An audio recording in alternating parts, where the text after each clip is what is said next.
You are now tuned in to Papi Chulo Radio, your web portal for the best in pop culture news and interviews. God on Sunday. God on Sunday. Keeper of the dead. King of graveyards. Hear our call. Make your presence known. Rise to our call.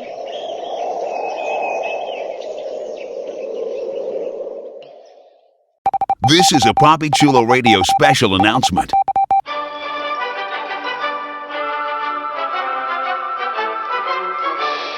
PapiChuloRadio.com is currently looking to expand its web presence, and we're looking for your help. If you're a fan of Papi Chulo Radio and its signature series, please visit GoFundMe.com/PapiChuloRadio and help us with our campaign. Every dollar amount donated will be improving the Papi Chulo Radio experience and making it more interactive and user-friendly. We thank you in advance for your support. This has been a Papi Chulo Radio special announcement. We now return you to our regularly scheduled programming. The following is a Papi Chulo Radio original program. The views and opinions expressed in the commentaries and/or interviews in the following program are solely those of the individuals and are not views of Papi Chulo Radio, its parent, affiliate, or subsidiary companies.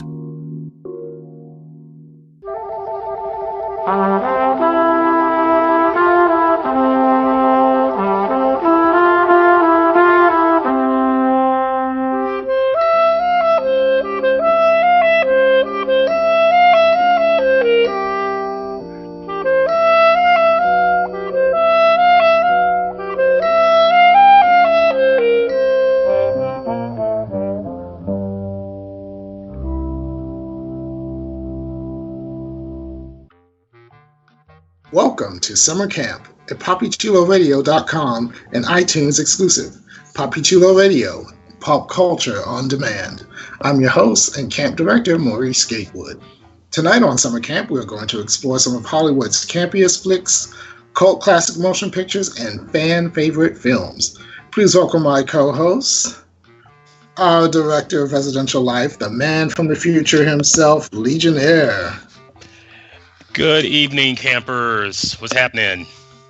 Hey.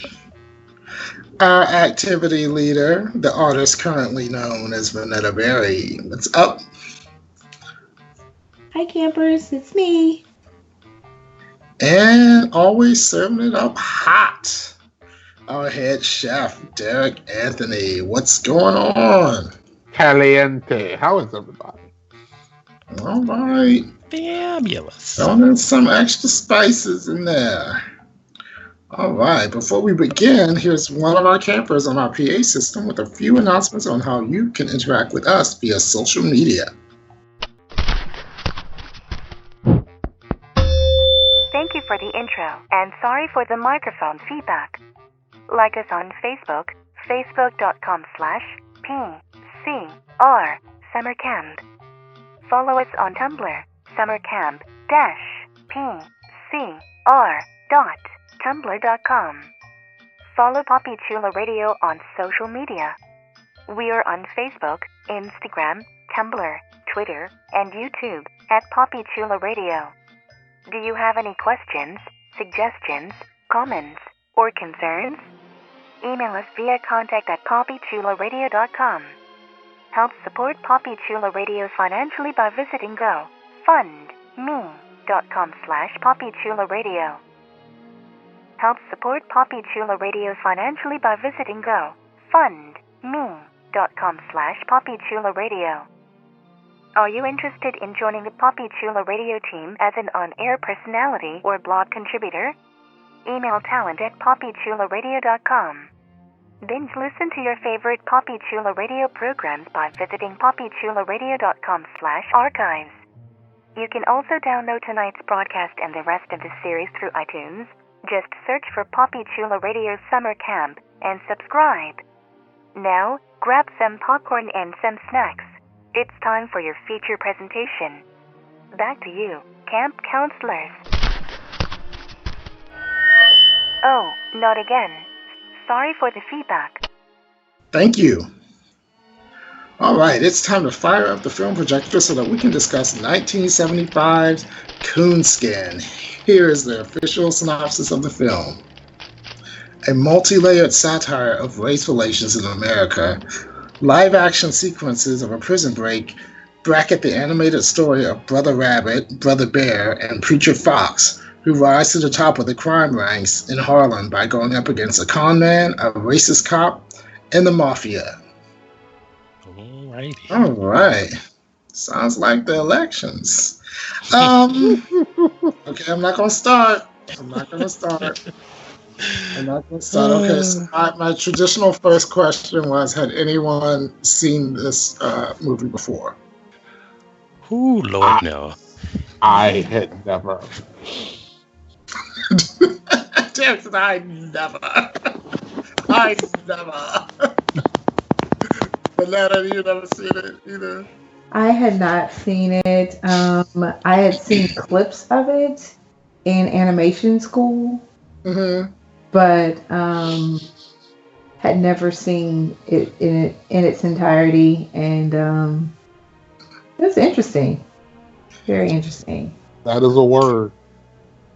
Let's just jump into it. So first of all, I've always been a fan of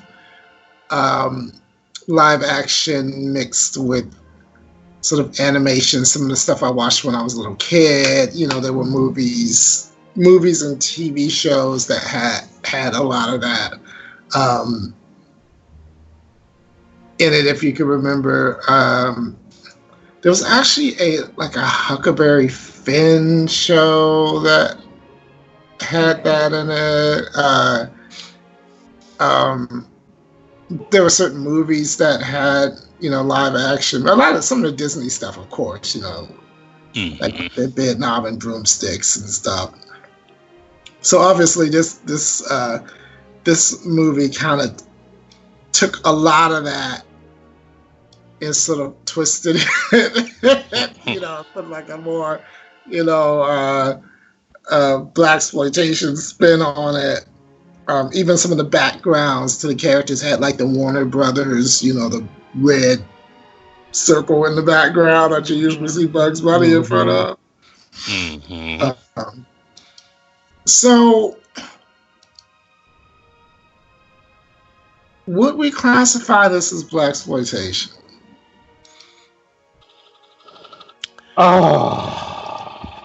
Let's see. Yeah, I really don't have an answer for that. Because, see, my thing with that terminology, I've always had an issue with it because I always thought movies, the ones that were made by Black people for Black people, were not exploitive of Black people. You know what I'm saying? It was the ones that sort of came later when people tried to cash in on it, on the Black Power movement or whatever. And a lot of the movies that have become known as blaxploitation weren't really made by Black people. So I don't know if this would really. Were there many movies in the 70s made by Black people about? Well, the ones that were made by and y'all gonna shoot me for getting his name wrong, but I know it was Mario Van Peebles' father. Melvin. Yeah, Melvin People. And his movies and movies like that were that he made, but actually Shaft was not.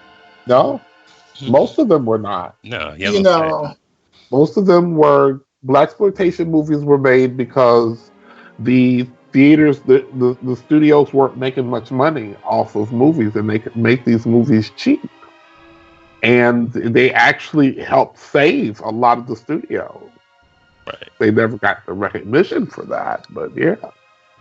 And also when they first started, there was a certain amount of quality, if you can call it that. But once they start, it's like disco, and how people think of disco as this horrible art form, this horrible music. Disco was fab when it started. And that depends on who you are. I've never seen disco in that sense. I love this. But once it became popular, you had everybody making it, and then that brought it down. You know what I mean? But if you remember the early days of disco music was very high quality. It was not commercial. You had people with no musical ability, kind of bringing down the whole genre of disco. And disco never went away. Disco never went away. It became house music. Can't you say that's for a number of things that are made popular?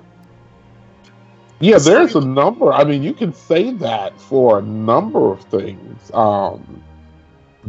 Once it becomes popular, I mean, look at what happened with rap. Yeah. Well, I guess when we lose control, or sometimes there's a danger when you share things with the world. It can get hijacked and morphed into something else. This movie I don't feel like it had a Black Power message. I thought it was almost making fun of the Black Power movement. You know what I'm saying? It was almost like, it was a satire of everything, of everybody. Right. It made fun of quite a bit of things. It really did. So let's talk first about the cast.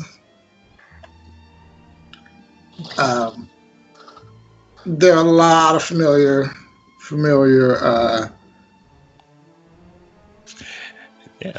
frighteningly familiar faces. Yeah, and voices. Oh my God. Right, and voices. Oh my God. I'm telling you, this thing kind of messed with the childhood real bad.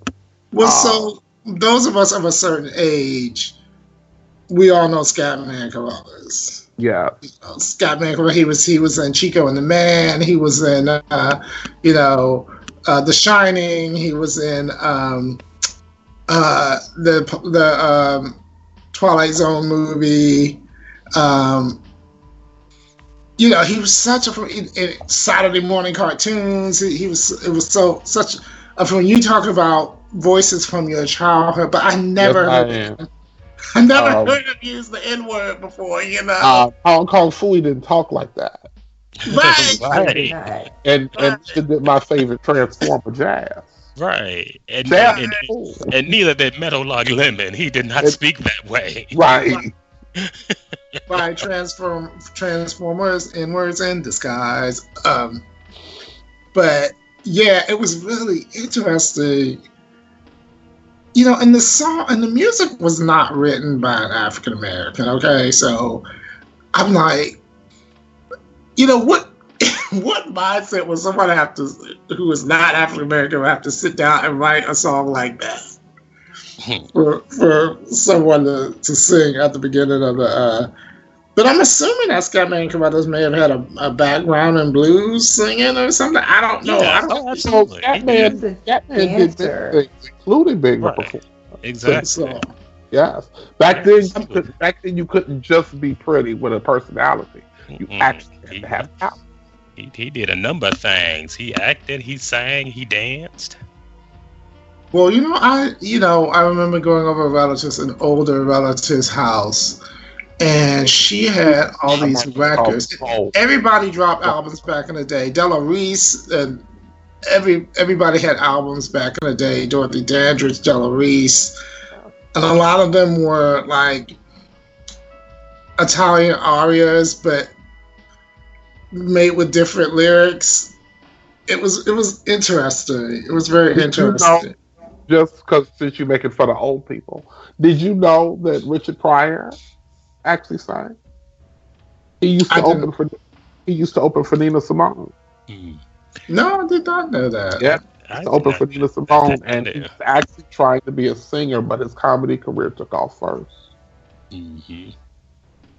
That's interesting. Well, I can believe it since comedy and timing and is so important, So Philip Michael Thomas, but I think in the credits he was just Philip Thomas. Yes, it's Philip Thomas. Yeah, who aged very well. He must have been 12 in this show. I was thinking, so Vanetta, you think he was maybe around 20? 3 or so. He was in his early 20s. He is definitely very young. But he looked, he aged very well. I mean, when was Miami Vice? Was that mid 80s or? Mid 80s. Yeah. Yeah. So he was, he doesn't look that different. But when I've seen like pictures of him lately, it's not like you're not thinking, oh, what happened? So. No, he was still very, very pretty. How's that so tragically wrong? So did anybody else catch the whole Brer Rabbit connotation like throughout the entire movie? Yes. Yeah. I loved it. I did. I thought that was it made it interesting, that I will say. That was like the only part that kept me going Mm-hmm. because it was a little harsh. Yeah. Some of it was just like, I can't take this, but I loved finding ways that they were spinning that particular, like all those Brer Rabbit stories into this, what was then a modern story. Yeah. I think what kept me going was it was a kind of it was an allegory, in a way, just the way these characters kind of move through. I mean, some of it was just hideously. It was just grotesque, all of it. And people have compared this movie to, say it's similar to Cool World. Mm. But it's the same director. But you know what? I found this easier to watch than Cool World, believe it or not. Mm-hmm. I did. Cool World was a chore, baby. I was like, it was a chore. And then we had Charles Gordon. Is that how you say his name? That played Preacher Fox. Yeah. And then Barry White as Samson Brother Bear. Obviously, also.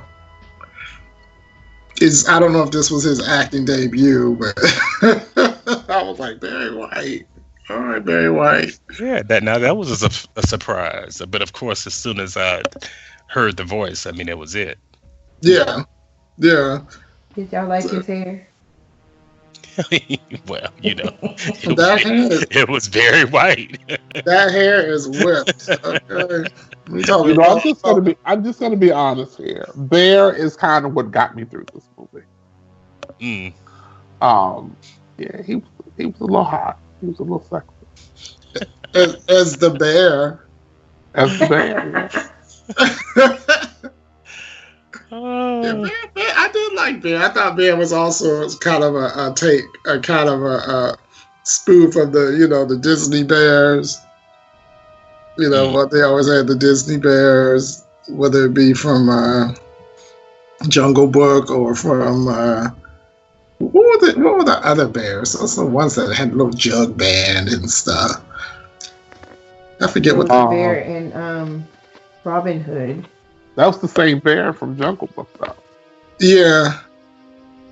It was always that. Bear. He just all those characters in similarly. Robin Hood were the creatures from Jungle Book. And the fox, was also the same as was it the Fox and the Hound? What's that? No, because they were children though. Yeah, I'm talking about the way they look though. Oh, okay. I'm just talking about the way they had that look. So as an artist, as an animator, what did you think, just from a technical standpoint, Vanetta, what did you think of their execution? There were some points that were well animated, and then there were other points that I was just like, what were they doing? It just seemed like they took a bunch of college students and created the animation and said like, hey guys, just have at it. And some of the cuts were weird, and The overlays were awkward. It was a lot confusing. But I don't know if it was the way things were cut together or just the imagery that was on the screen that was just very disjarring for me. It's just really weird. Like the interplay was awkward to me.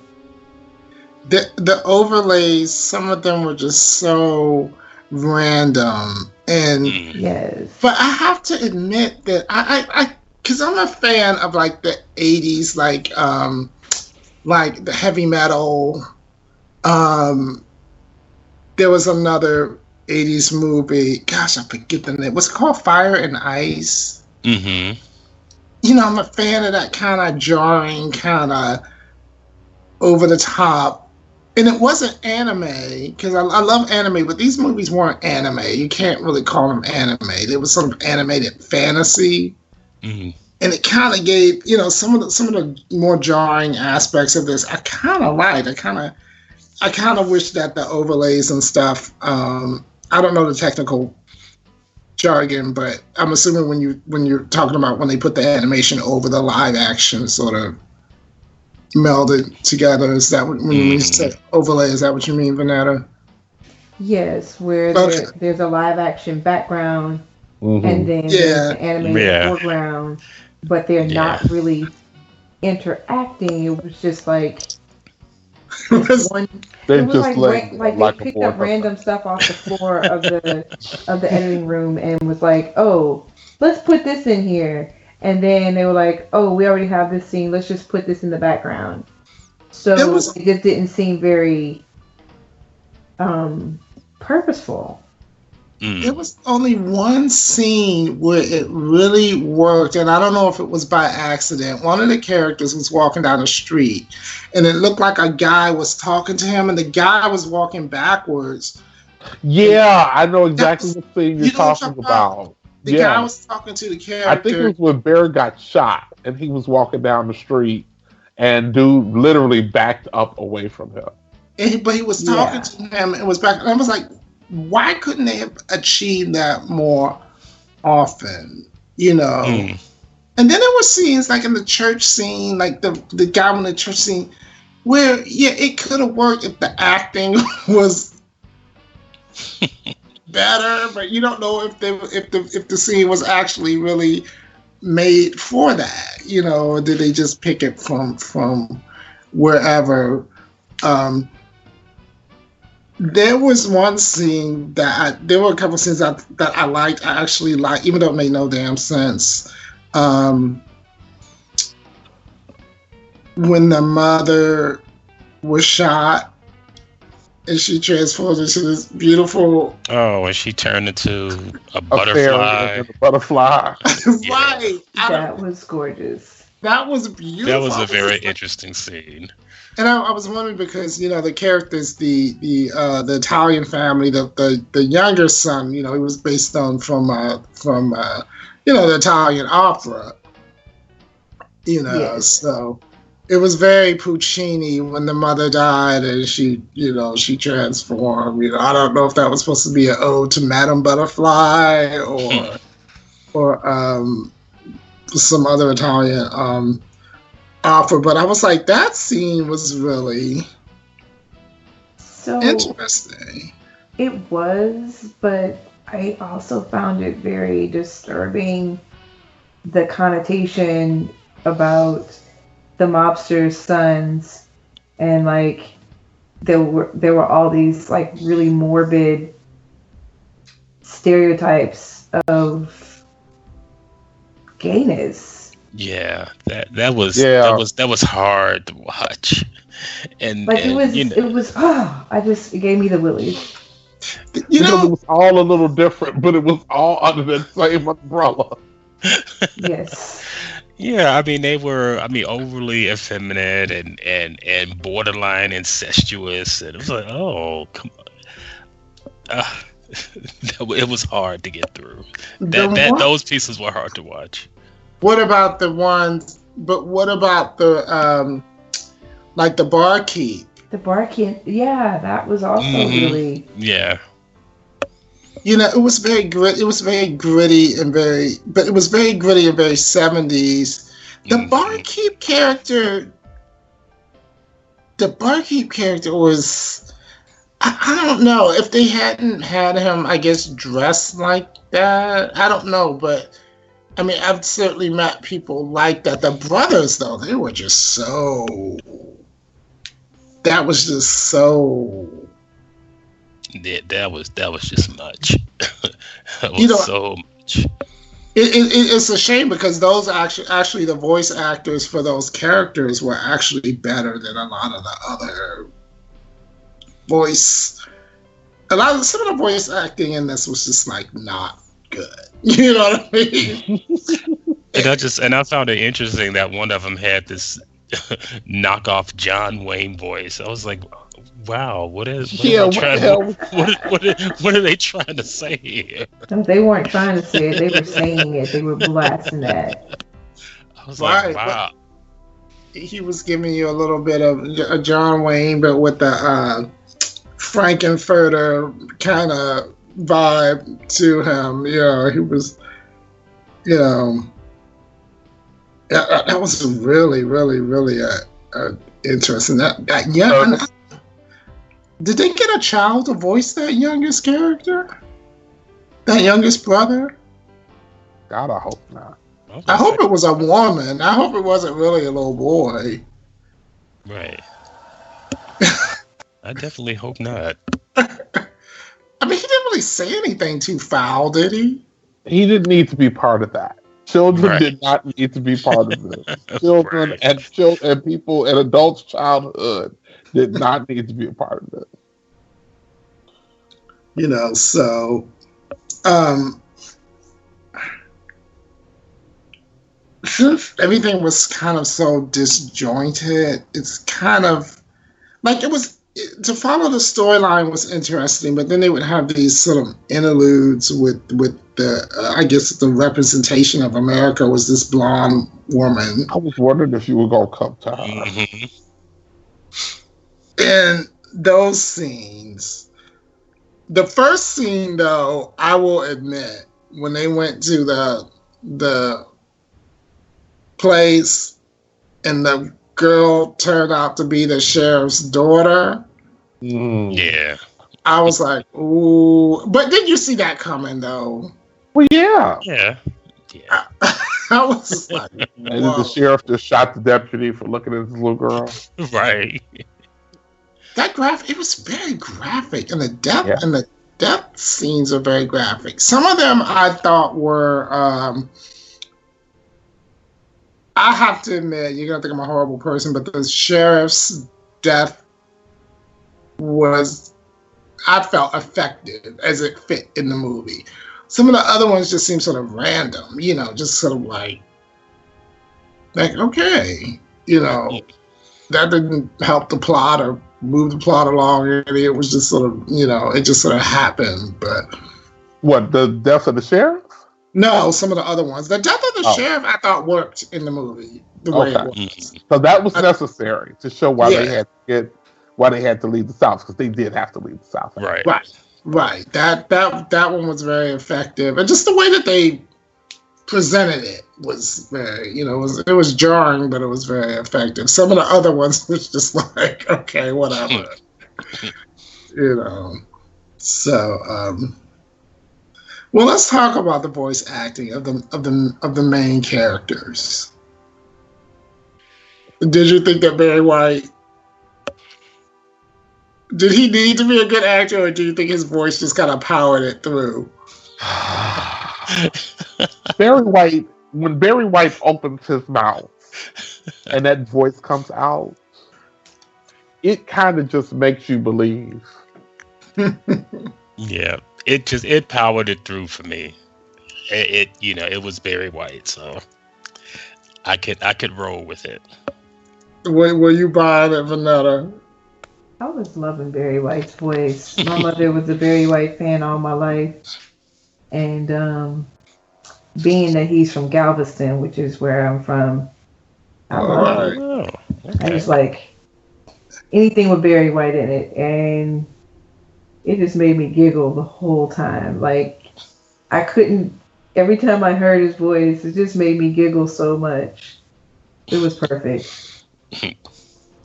I liked his. I have to say, I was more convinced with his voice as the bear, as Brother Bear, for some reason than as Samson. But I grew up in the house with my father.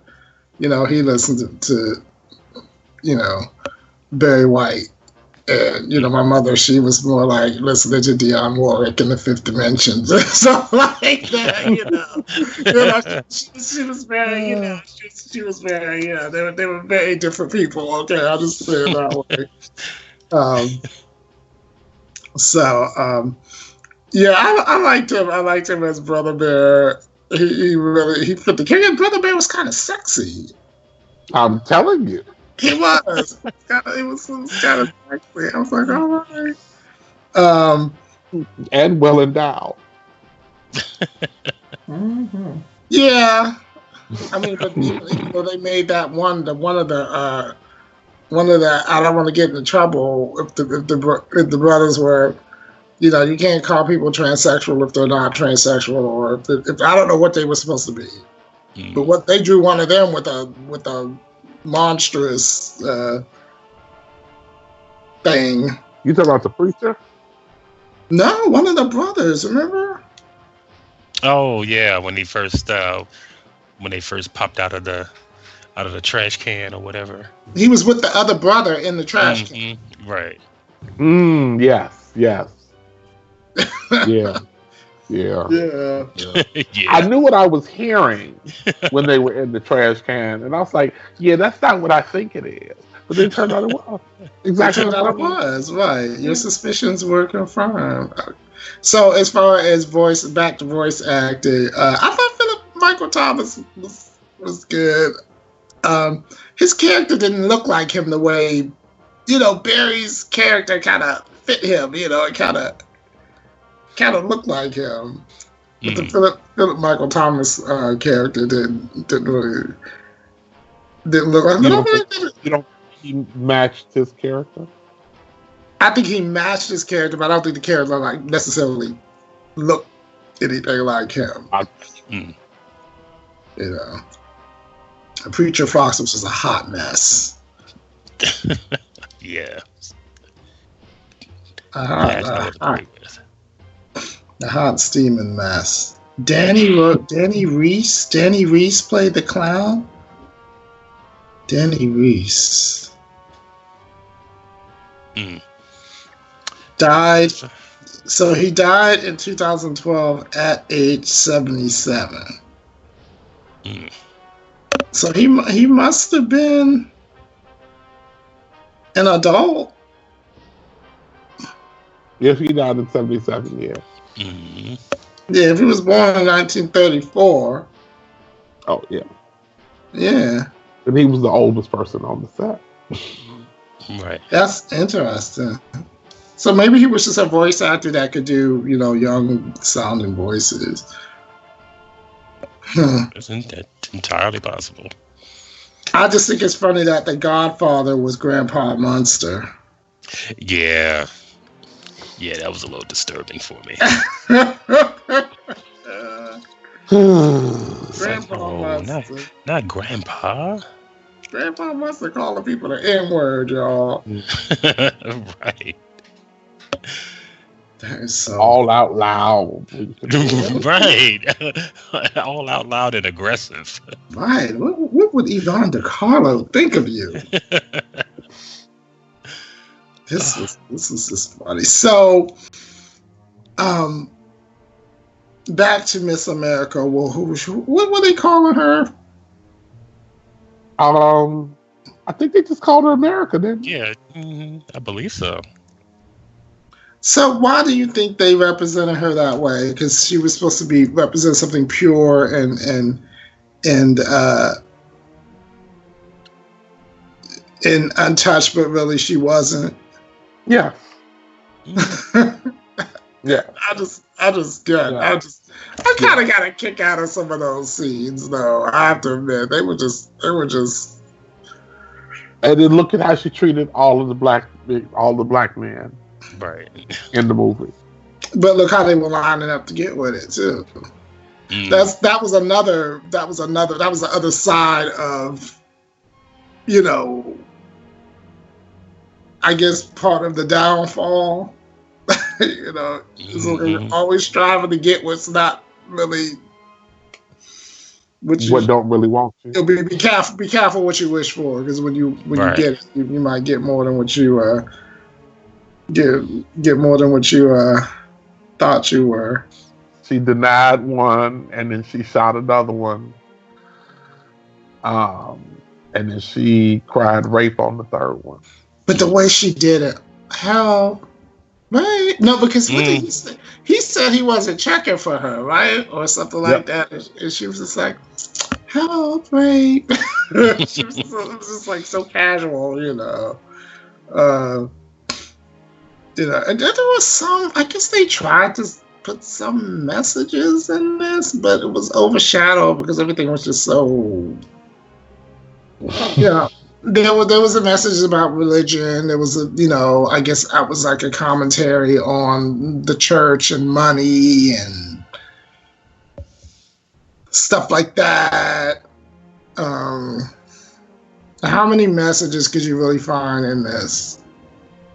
If you look, quite a few. Yeah. Okay, what was some? And that's just the ones that we can see in 2017. You lose stuff over the course of time, and culture. So we're not really sure what we actually miss. But how many of those issues have really gone away? Well, I don't mean that necessarily the issues have gone away, but the way of communicating is different now. True. Now, Vanetta, what were you gonna say? I got several messages from the movie in general. There was a lot of messages that a lot of the message seemed to be rooted in like whether or not you can trust white people in general, whether or not you could trust the government, whether or not you can trust cops. So like this whole thing about like, hey, black people, these are all the things that could possibly happen to you if you trust these individuals. Right. And so that's what I got out of it. Like a lot of, and then the little vignettes with the America woman was just like all the different ways that government America can fuck you over. Fuck you over, yes. Literally. No matter what you do, no matter how nice you are, it keeps happening. Those little interludes reminded me of the show Love American Style. I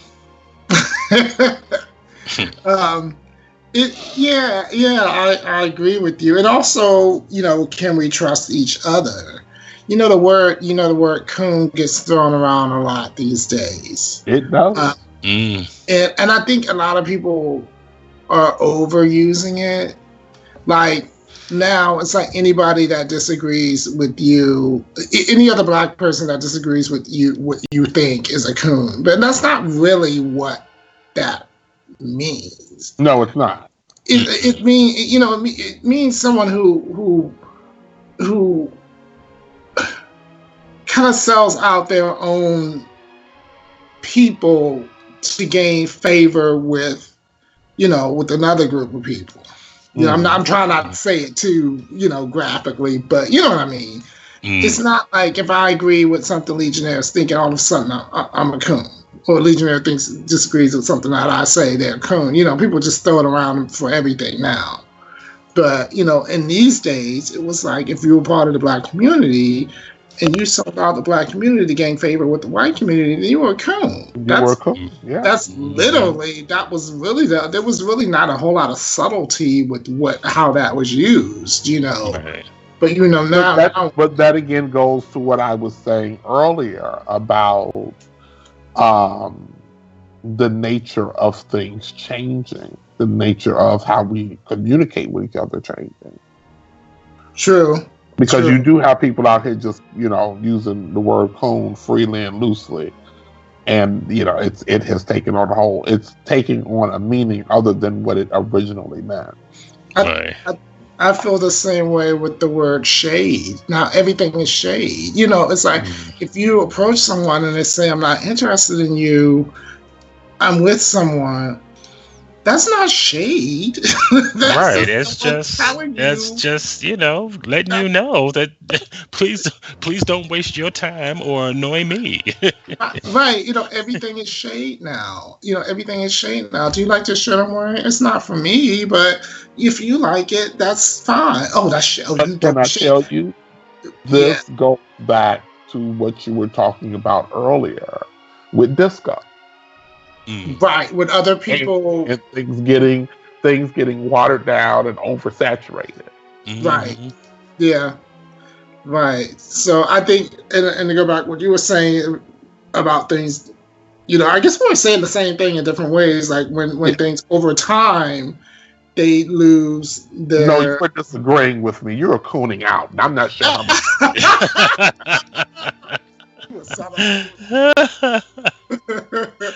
while I was whipping and doing the hustle, while I was still my disco, and so I think when this movie came out, but the director of this movie was not African American.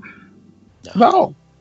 And I don't remember any of the blaxploitation movies that I saw that were made by black people having songs like "Move On, Nigga, Move On." It seemed like such like he was trying to take it as far as it can go. Like, I'm gonna make a movie that's so black and so, you can say that it was a satire on every racial group, but let's be honest, it was mostly. For me, it was mostly a satire on the Black Power movement. It was, there was some, I guess, Italian mafia stereotypes, but I don't think it was as intense. Or maybe not even a satire, but just, again, it's one of these things which, is interesting given what happened Sunday, with the award show. It is. What happened Sunday? There was this little thing called the Oscars, I believe. They give out these awards. They self-congratulate each other. They pat each other on the back. And the movie about black gay youth won, which is Best Picture. Whoever thought that would happen? But one of the things that showed is when we are allowed to tell our own stories, we tell it much better. There's an old saying. How does it go? If you don't tell your own story, the monkey will, and you can tell it better. And there's also I've also heard people say, you can't be angry at another group of people for not telling your story. That is true. And also, it's funny, like, something like this versus something like Moonlight, not to get too far off the subject, when I went to see Moonlight, it was in a movie theater in Westchester County. And you will have to explain the audience don't live in the Baltimore, D.C. area. The audience was predominantly white. And there were several conversations about them being disappointed with the ending of the movie. And I know why. I didn't have to even ask. I was like, but I said, so much. Was it because he was not cured of his affliction? No, because there was no gay cowboy scene. Everything does not have to have. Every gay movie does not have to have. Just because you have two good-looking men in a movie does not have to have an explicit sex scene. Yeah. Right. They were like, the way it ended like that. I was just like, I thought it ended perfectly. I thought it was a great ending to the movie. I was like, everything ain't a gay cowboy movie. Well, since you mentioned that, let me say this, because I know you're referring to Brokeback Mountain. Right. I never understood. I saw Brokeback Mountain. I never understood the gays falling over themselves for that movie, because I don't consider that a gay movie. That movie came out during the J.L. King time, when the down low hysteria was going on, and it's your man on the down low, and what you can do to find out and protect yourself. And circumstances, or whatever they were, these two characters at the end of the day were on the down low. Right. But that didn't make them any less gay. Right. Yes, but people missed a lot of the point in the movie. And I'm going to tie this. I'm such a good host. I'm going to tie this back into Coonskin. Y'all watch how I do it too. Well, here's the thing. People were saying that this is a movie that they didn't feel sorry for the wife. A lot of gay men that I talked to said they didn't feel sorry for the wife because she knew. The whole point of it was that she did not know. She walked out and overheard, I certainly felt bad for her. I felt bad for her. She had no actual knowledge of what was happening. Right. She had confirmation, and I was just like, how could you not feel for that woman? And then that some people didn't even get the fact that the one wife's family had her husband, put down, basically. It wasn't like some random. He didn't die of some random act of homophobia. Her family found out about it. There was so much that was lost on a lot of people just because they were so into the actual sex part of the movie. And that's why I never got like you're saying, why I never really was like tripping over myself about this movie. I didn't find it sexy. I thought there was a legitimate love story between the two characters, but I felt for the wife. I did not find it to be an especially sexy movie. And that's why when people kind of were like, some people were saying they were disappointed with the ending of Moonlight, I was just like, well, everything doesn't have to be a gay cowboy movie. It doesn't have to have that explicit kind of sex. And then there were people who were saying they didn't think that the story was all that just because it was about somebody gay in the ghetto. I was just like, well, Well, I just say, well, it sucks to be you because you missed out on the opportunity. You missed out on something really special. If that's the narrow vision, right? If that's your narrow vision into what this movie had to offer, then that's really unfortunate because you missed out on something that's really special, and you really missed out on something that led this movie to being selected as movie of the year. Right, and I'm gonna tie it into Coonskin. So you had a legitimate story of a Black experience as told in Moonlight.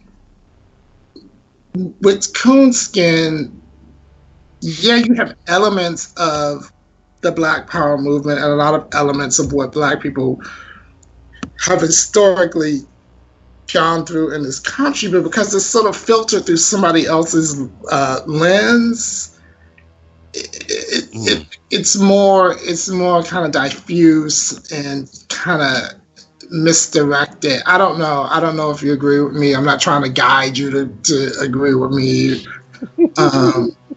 But Derek Jones was like, I'm sorry. Cut that out. I use Derek's last name. Derek is kind of like, yeah, right. No. I understand where you're coming from. Like I said, it is difficult to sit and watch someone else tell your story when they have not lived your truth. Right. You know, so anyway, was there anything that you particularly like anything that you think worked effectively? I'm going to start with you, Vanessa. The only thing that I really enjoyed, and I'll say it again, is the use of the Brer Rabbit stories intertwined into this, which was at the time very modern retelling of like this very clever rabbit getting out of all of these tight fixes. I really like that because I'm a fan of the stories. I'm a fan of just like those tales to kind of teach different things. And I kept forgetting that it was a Brer Rabbit story, and then I would see some of that imagery and I'd be like, oh yeah, Brer Rabbit, good. Right. Okay, you got me back into the story, because there was a lot to turn me off of the stories. A whole lot. So I guess I Car Baby at the end, it was just really, those were some cute little elements that kept me engaged. What about you, Legionnaire? What worked? Yeah, I would say the references to the Brer Rabbit stories worked, and I could definitely, I can definitely get with the symbolism of the, Miss America luring black men to their doom kind of imagery, even though I still found it a little disturbing. Derek? I really appreciated the fact that at the end, the plan that the mobsters had to take Brer Rabbit out got turned around on them. Because I really didn't see it going in a different direction, and I'm glad it didn't.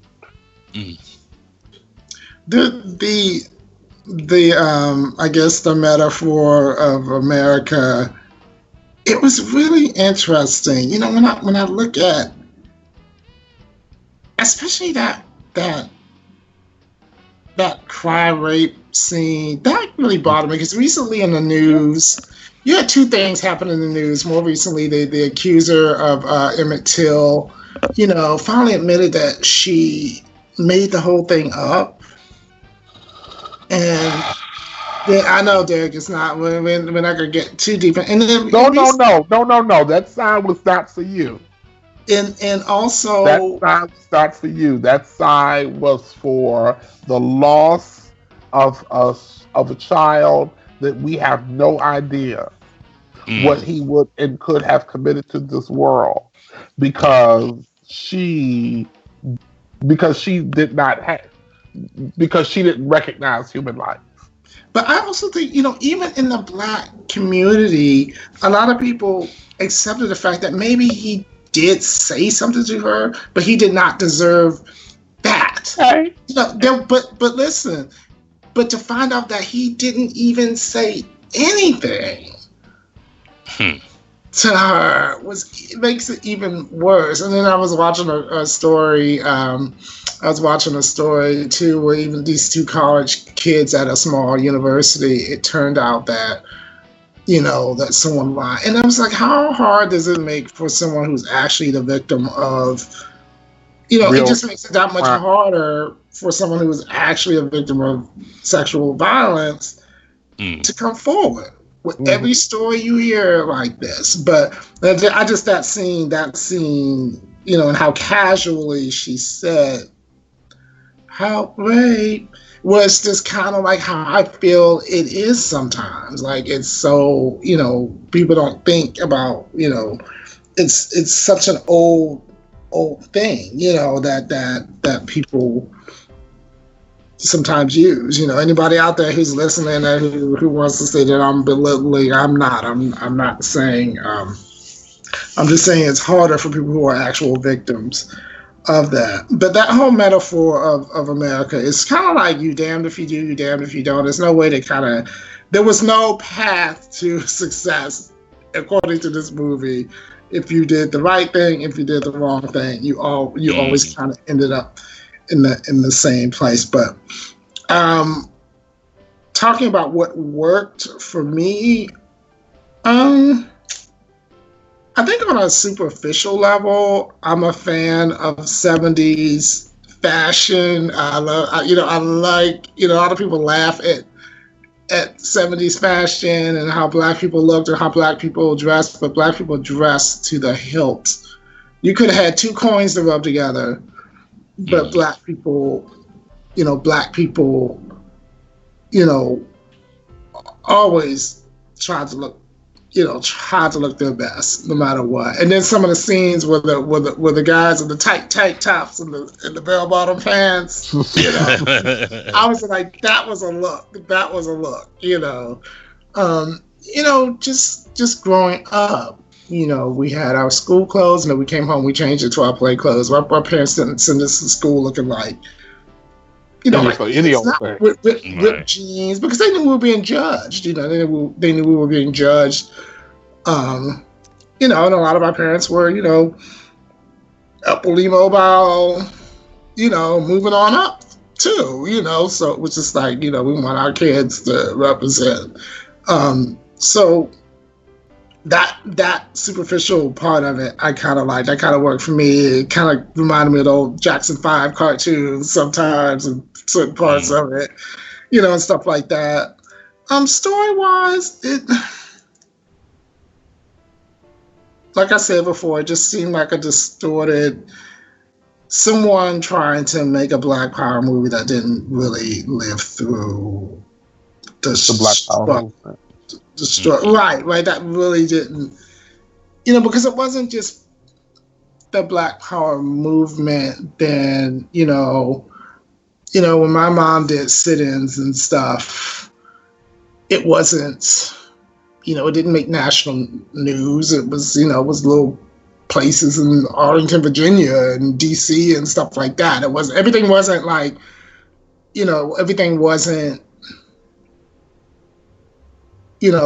Everything didn't make the news. People think that those things that you see on TV were the only things that happened, to help civil rights and stuff. But it was everywhere. I think this movie oversimplifies a lot of the Black Power movement or the Black struggle. It was very nightmarish. Yes. It was very nightmarish. So normally, this is the time where I would go on IMDb and look for to see if there was any awards given to this movie. And there weren't. So there were not. I can tell you that it has a 6.8 approval on IMDb. I would be curious to know what the demographic of that 6.8 is. Whether it's critics, whether it's, Maurice? Yeah. I have to say that I watched this movie and then I was really unnerved by it and I was processing. And then a couple of days after I watched it, I was at this art show and this lady felt the need to, first she asked me what I did and why I was at the event and everything. And then she just had to unload on me how she never thought that she had privilege. And now she's become uncomfortably aware of her white privilege. And she's really trying to do something about it. This movie was that conversation. It was awkward and uncomfortable, and it was from the point of view of white privilege. Because even though some of the jokes could have been clever, had we done it, had it been an us voice in the writing of said joke, would have been completely different. And I look at this and I could only compare it to like Harlem Nights, which had a lot of the same themes, but was done in a very different way. Kind of like wink, wink, nudge, nudge, rather than like, let me just toss a dick on the table, you know? Right. I felt slapped in the face with privilege telling me how hard I had it through this movie. And that's where I call bullshit. That's what made me most uncomfortable about this movie. Did anyone else feel that way? I feel too, like, I know if you want to show something that's gritty and edgy, I get that. But there has to be some beauty somewhere in the people that you're trying to talk about. And I didn't really see anything redeeming. Like, it was all so ugly. And I'm not saying that like I don't want to come across like I'm being superficial, but I didn't see where they tried to find any beauty in even when you know, even when the mother died, she was transformed into a thing of beauty. You know what I mean? It was like, Yeah. You know, why? You know, where was the beauty in any of the black characters? I mean, they had loyalty to each other, but it was almost like they couldn't see anything really beyond they gotta hustle to get by. Like there was no real, like they could be clever like Brian Rabbit, but there was really no. It was almost like all we had is animal instinct. Yes. Mm-hmm. But that's a very common thing when you run into a situation like that. There was a situation a few years ago. Legionnaire and I were actually at a comic book convention, and we went over to the Marvel area, and they had on display a number of the upcoming books. You know, they had like the pencil work and stuff, so it wasn't a full, complete book. And they had a couple that were complete. They had some stuff that they were trying to sell. And this one white guy ran up to us. Legionnaire, you remember this? I do. Ran up to us and shoved this Luke Cage book in our face. That was written by a white guy and was real blaxploitational. I mean, this is a very early. This was what, mid-90s? Yeah, it was. Yeah. Yeah, this was mid-90s, and I got offended. Because that was the only thing he showed us. Now I watched him show books to other people. Mm-hmm. But this was the only book we got to see. Wow. But he as a representative of Marvel was very proud of what they had done in telling our story, not having lived our life. Not having lived any portion of our life. But here's your story right here in this book, and you definitely need to buy this. Because, you know, we watch Shaft. We know what happened. That was it. Ridiculous. That's crazy. So, I mean, you know, and, you know, they're waking up now. They're slowly. I'm not sure that they're waking up. Well, money-wise, motivation now is money. I don't think culture. I don't think concepts of culture. I don't think people understand what culture is. You know, really what it is. I mean, you know, Marvel. We can get into that whole, you know, that whole, you know, the whole aesthetic of you know, black characters in any comic book universe. You know, someone needs to tell Bryan Singer he needs to expand his color palette. You know, in regards to African American women, but you know, in regards to this movie, it's like I understand they wanted to show the harsh reality, but it just was not. It was just like it was just kind of a you know, a grotesque sort of caricature is the word. Yeah, and people say from the producer of Cool World, but Cool World also had Kim Basinger and Brad Pitt in it. Yes, it did. Right. Okay, you know, and you are correct. You know, so that's that. So since they obviously didn't win the awards for this, let's give out a few of our own. This might be hard, y'all. Oh, actually not. Okay, the worst use of nudity. It just depends on which direction you go. Right. Right. And the first one up is the worst use of nudity. Oh, the savior, the preacher guy, his performance. The sexiest moment. When they strip bare his clothes.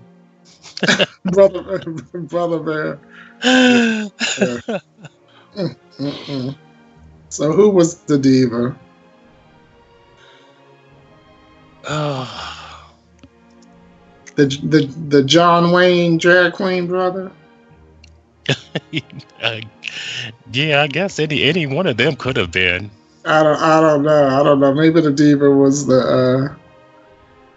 the mother as she transformed into a. Oh yeah, well that's true. Yes, when she had her lovely transformative moment. Her literal metamorphosis. Mm-hmm. Before being ultimately squashed. Here's one. I can't believe I just saw that moment.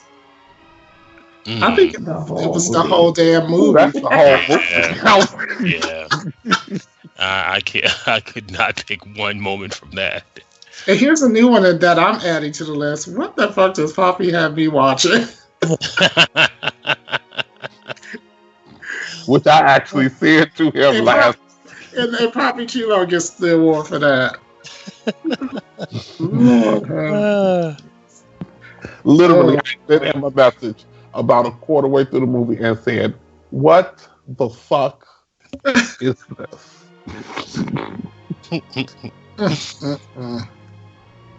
Okay, let me see. Wow. I can't even say. I don't know if I should even say this. He has one called Memoirs of a Geisha, GAY/SHA, the most homoerotic moments. And see, homoerotic sort of means that you're sort of flirting with homosexuality. Not that it's like, but this was like full on. Bizarreness. Full on low animated porn. It was a lot. It was a lot. I mean, even it was gay, but not erotic. I mean, even the scene when the sheriff was like tripping and the guy threw his legs around him and stuff. It definitely depicted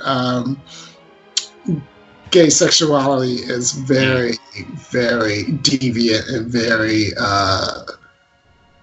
very ugly. You know, it was definitely, definitely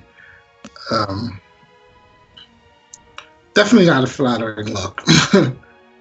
So this category I have yet to use on a movie that we've watched this season, a feminist icon. If you could find one, I got nothing. I got nothing at all. So Can't find the creepiest moment. Oh, that had to be the rape. Which one? Yeah.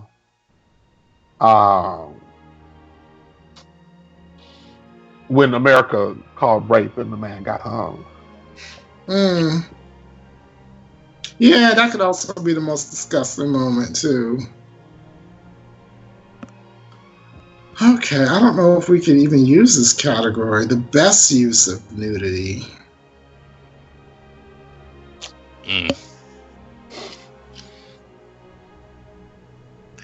Well, maybe if Philip Michael Thomas had got naked at some point. That would have gave us something.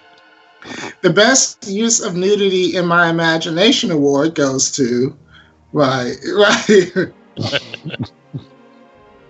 It was funny when I saw her. I was like, oh, that's Tubbs. Yeah. All right. Yeah. So here is the moment of truth. We're gonna rate this movie on a scale of 1 to 10 marshmallows. Let's start with you, Derek. I'm going to have to give this one a 4 marshmallows. It was just disturbing and wrong. It's like I will tell you exactly what it was like. It is like your president ordering a 30-year-old steak, a 30-year-old aged piece of meat, and having it cooked well done and putting ketchup on it. That's what it was for me. All right, Legionnaire, how many marshmallows would you give this one? I would give it 3. I would give it 3 marshmallows. It was interesting enough in that it was something that was had its place back in the day, but to say that it did not hold up well would be a gross understatement. I would say, and you being from the future, you're even referencing it from 2017, so you know when you right. So the future where you come from, it's not. So having an idea of where cinema has come 1,000 years in the future, trust me when I say this doesn't hold up. It's been erased from the timeline. All right, Vanetta. 1 to 10 marshmallows. Out of 10 marshmallows, I give it an extra crispy 2 marshmallows. And I will poke my eyes out with the hot stick that I roasted those marshmallows on.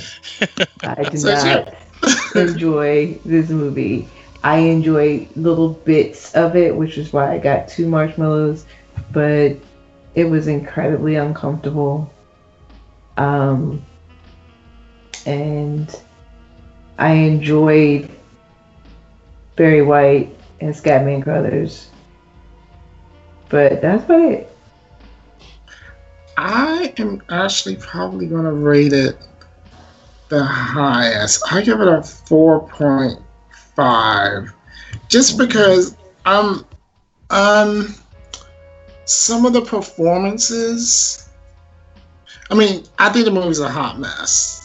And it misses on so many levels. There's a sentimental value in some of the people who are in the movie.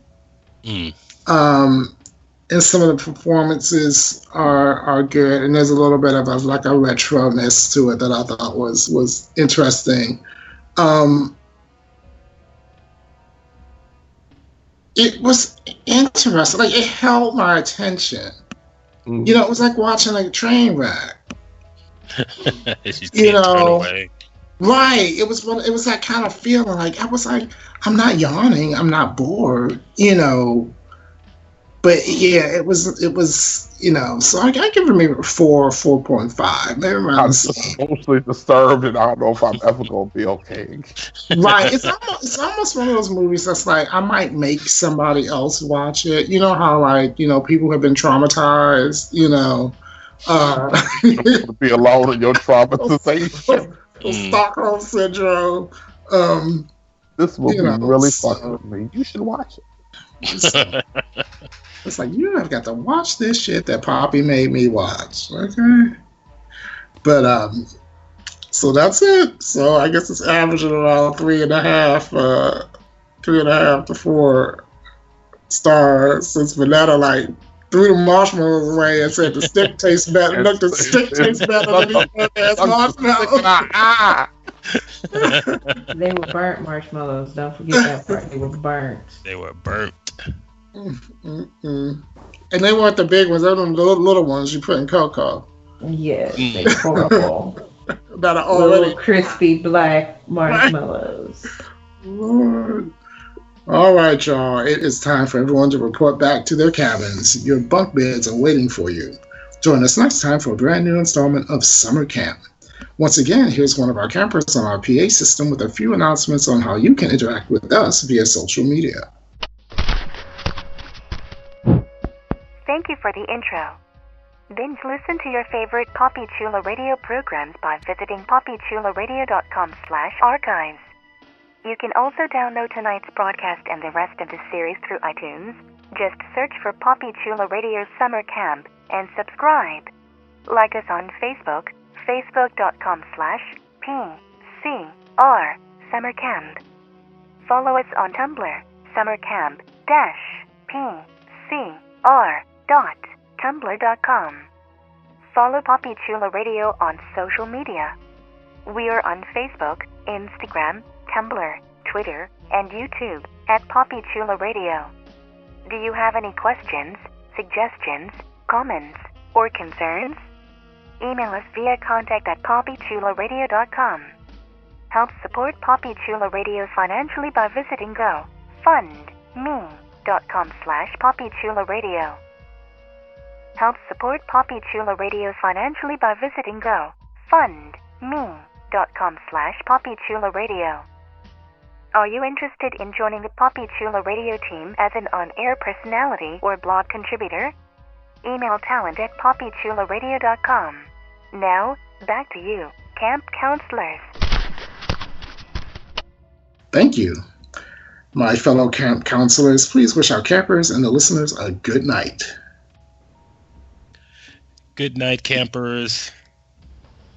Eat well, sleep hardy. Have a good night. Good night, campers. Thanks for tuning in. Good night and lights out.